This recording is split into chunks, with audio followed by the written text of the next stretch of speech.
Hello everyone, thought I'd bring you a video today looking at these. These are Hawkins Cairngorm walking boots from the 1980s, or certainly in manufacture since the late 70s. These are actually an issue item. They were issued to 4-5 Commando in the Falklands War in place of the standard issue footwear of the time. And I think anyone looking at these who's even vaguely familiar with the British Army DMS boot will see that this is a far superior design of boot. Obviously far more expensive to manufacture. DMS boots were being made to a price at the time. But 4-5 Commando had unit purchasing power and they bought these for issue to the men. There's a bit of a misconception, which is something I want to address in this video, that the mountain boots, the walking boots you see in the Falklands in photographs are Galibier mountain boots. This has been promulgated in magazine articles and all over the web and so forth. The majority that you see will actually be these because, as I say, 4-5 Commando were issued these boots. And they're commonly seen worn with the Norwegian Army snow gaiter, the short Norwegian Army snow gaiter, which I will do a separate video on, or hose tops turned down over the top of the ankle. A very good design of boot, the Cairngorm, very comfortable. I've worn these for walking and I have to say they are superb. They're really, really nice boots. They've lasted exceptionally well. As I say, for boots from the 80s, they're in wonderful condition. The stitching and everything is still in absolutely tip-top nick. So very, very happy with these. From that point of view, the design itself is excellent. As you can see, it's pretty much one piece of leather all the way around. You have a reinforcing piece at the rear there with a pull loop on the back to help you get them on. Obviously a speed lacing system at the front here, which is ideal. Very, very, very good for donning and doffing quickly if you need to. The design itself is very similar to a lot of other mountain and walking boots which were around at the time, and some of those were private purchased. So you will see other designs in use in the Falklands as well, with perhaps different numbers of rings at the front for the laces and so forth. But these are the ones that predominate.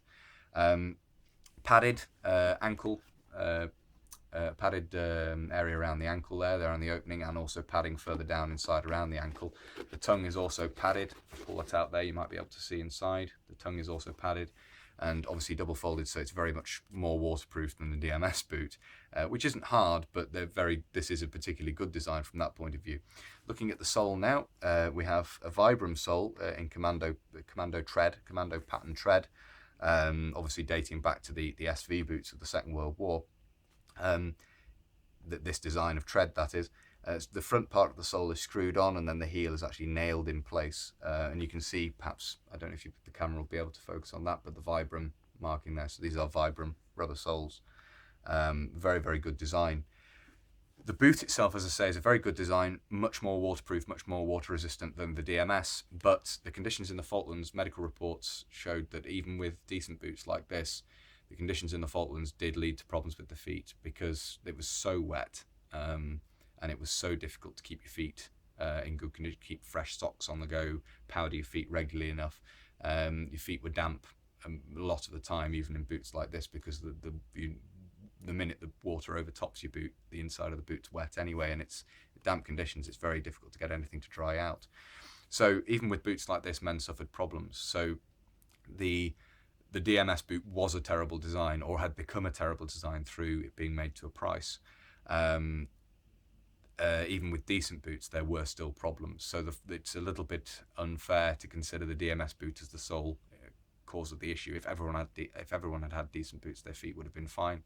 Not entirely true, because obviously even with decent boots, even with units issued with decent boots, there were still problems.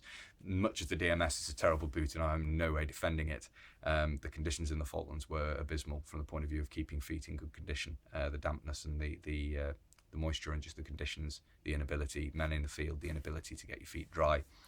I would like to thank the group on Facebook, I think it's the Falklands War Military Items Collectors Group or something like that. I'll put a link in the description anyway.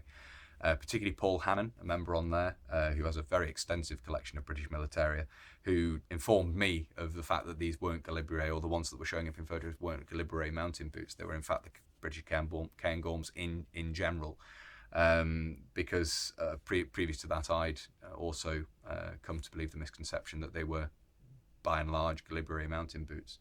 But as I say, because these were general issue to 4.5, or they were on issue to 4.5 Commando, these are the ones that you often see showing up in photographs, obviously most commonly because they were in fact issued to a large number of men.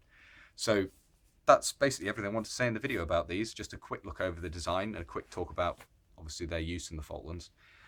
I do hope you found that interesting. If you do find this sort of content interesting, if you do find these sort of videos interesting, then please do consider subscribing. Obviously, also if you have subscribed or you're new to subscribing, make sure you hit the notification button. You'll be notified of when I upload future videos. I do also have a Facebook and Instagram page where I post sneak peeks of upcoming videos and so forth. So that's a good place to get in touch with me as well on Facebook. And the messenger system on there is far better than Facebook, than YouTube's own. So if you want to get in touch with me, that's a good place to do it. As I say, that's everything I wanted to say in this video. So until next time, bye for now.